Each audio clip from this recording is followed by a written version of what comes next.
खुलुमबाय, आं उदांस्रि मुसाहारि। बड'लेण्ड बुब्लिनि जानानै बयखौबो बरायना लाबाय।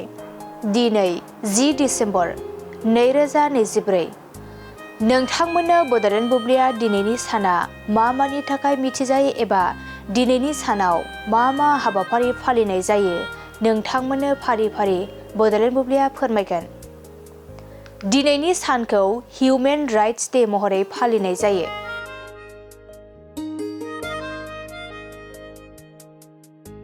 हिउमेन राइट्स डेखौ बोसोरफ्रोमबो 10 डिसेम्बराव फालिनाय जायो।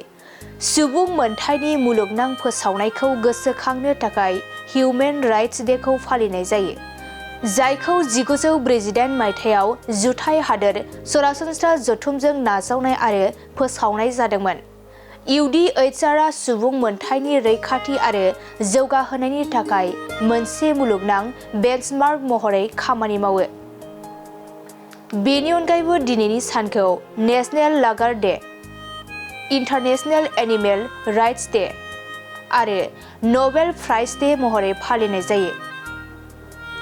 नोंथांमोननो बड'लेण्ड बुब्लिया दिनैनि सानाव मा हाबाफारिजों मिथिजायो आरो मा हाबाफारिखौ फालिनाय जायो फोरमायबाय।